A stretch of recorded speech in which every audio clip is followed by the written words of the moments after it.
a peça de defesa, ou seja, perdeu, tá? Quem não faz, leva.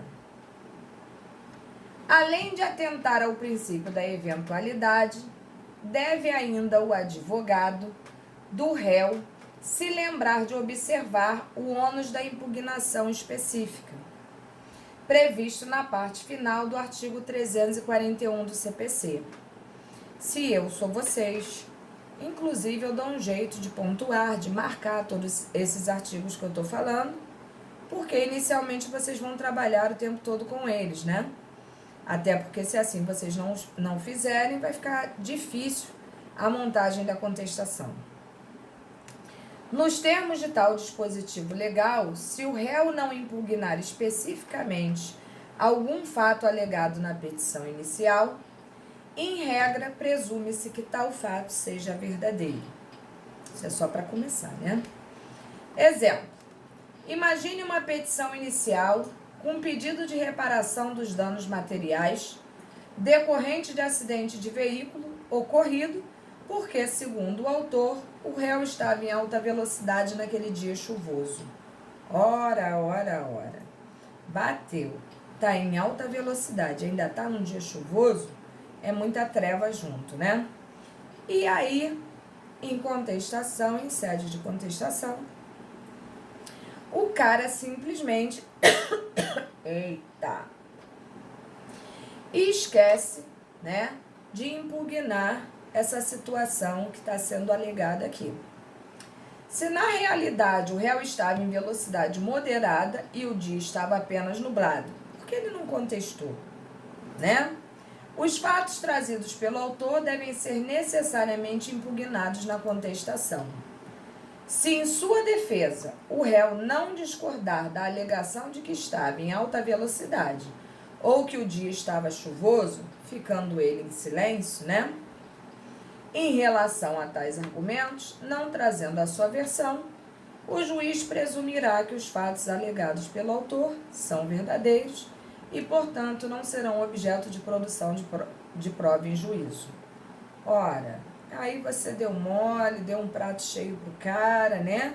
Porque detalhes assim fazem toda a diferença, principalmente se lá na frente, em sede recursal, você precisar utilizar esses mesmos argumentos que não foram contestados inicialmente, ou impugnados, né, inicialmente. Então se liguem, porque para quem acha que um detalhe não faz a diferença, está perdido, hein? Muito perdido. Um detalhe às vezes salva a vida. Diante disso, percebe-se que não é possível a apresentação de contestação por negativa geral.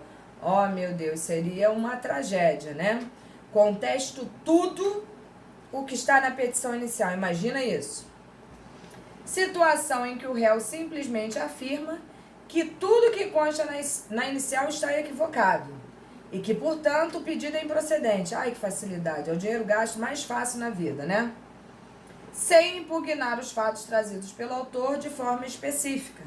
Ponto a ponto, né, gente? Nós somos advogados, nós temos que saber falar, nós temos que saber escrever, nós temos que argumentar, contestar, e isso não pode ser uma coisa deveras difícil para nós, né?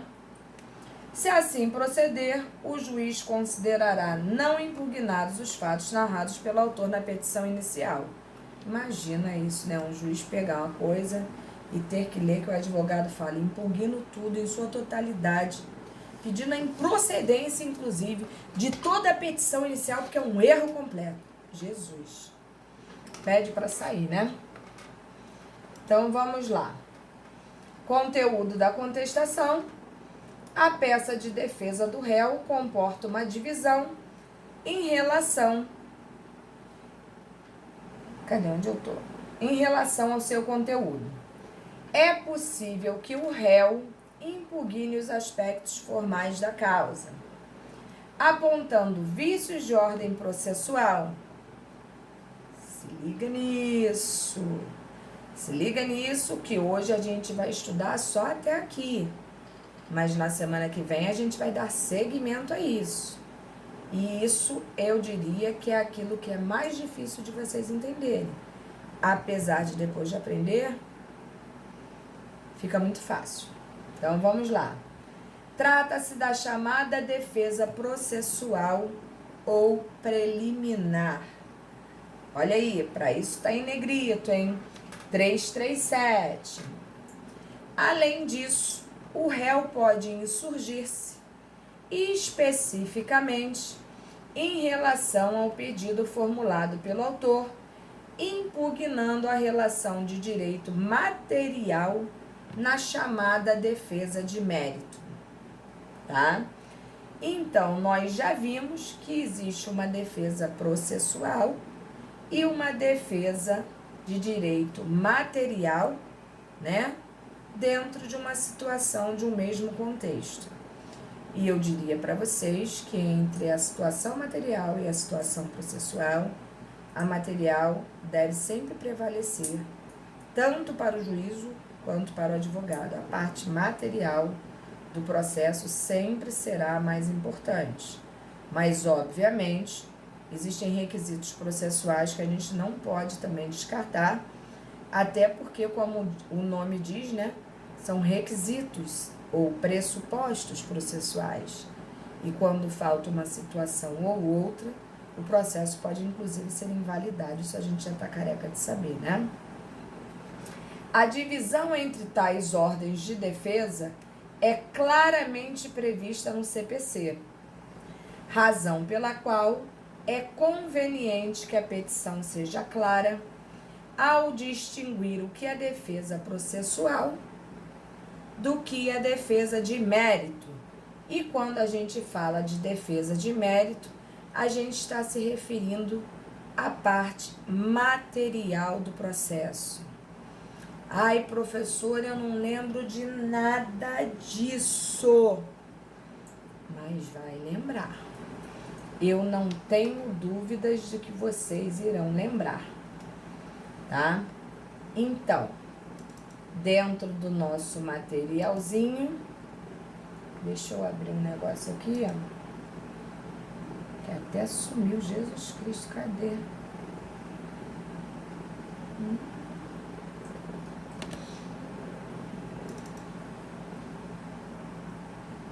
Dentro do nosso materialzinho, a gente vai ver que a coisa vai caminhar e que vocês vão sentir a mesma facilidade que vocês sentiram em fazer uma petição inicial, vocês vão sentir para fazer uma contestação.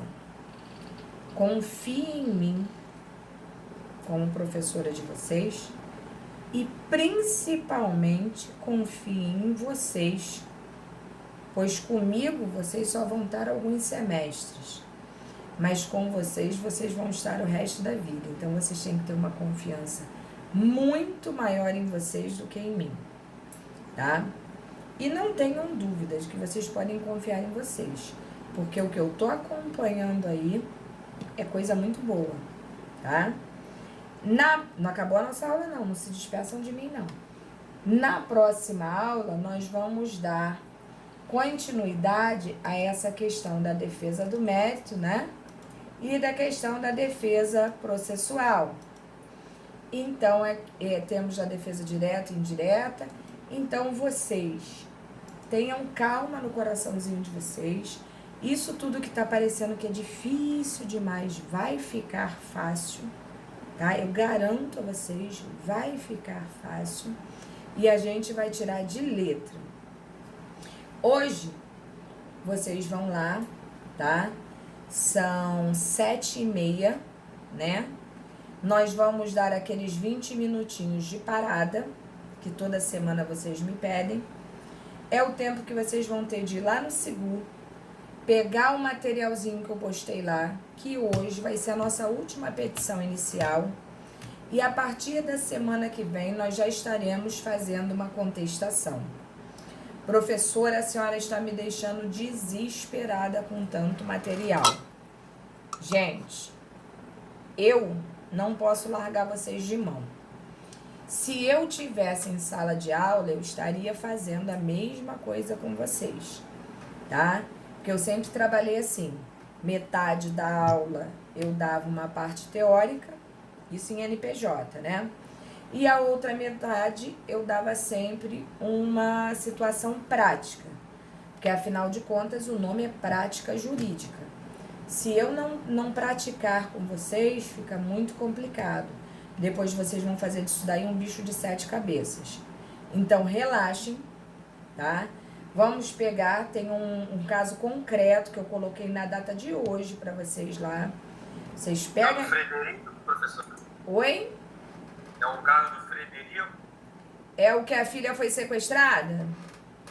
Frederico, casado, Fortaleza, os sequestros, isso.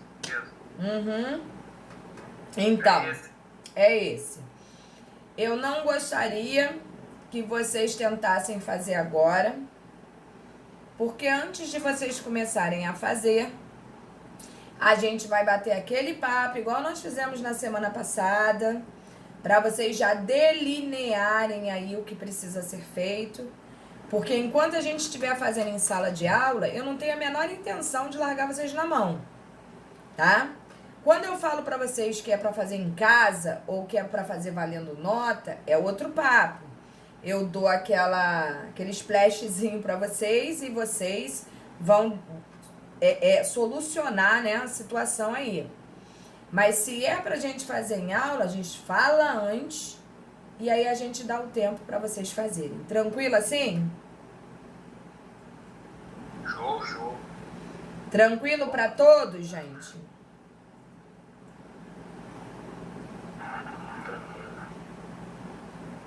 Ok. Então vamos dar um intervalinho de 20 minutos aí? Que horas são agora? 7h30. Então a gente tá de volta aí, qual horário? Cadê Vanessa, hein? Que eu não vejo Vanessa mais, hein?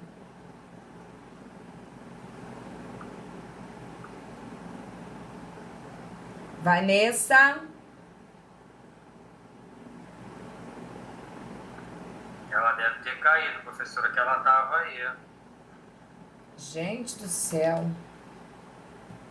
Beleza, então, gente. Então, vamos lá. Daqui a pouco a gente tá de volta aí. O quê? 8? 8 é muito?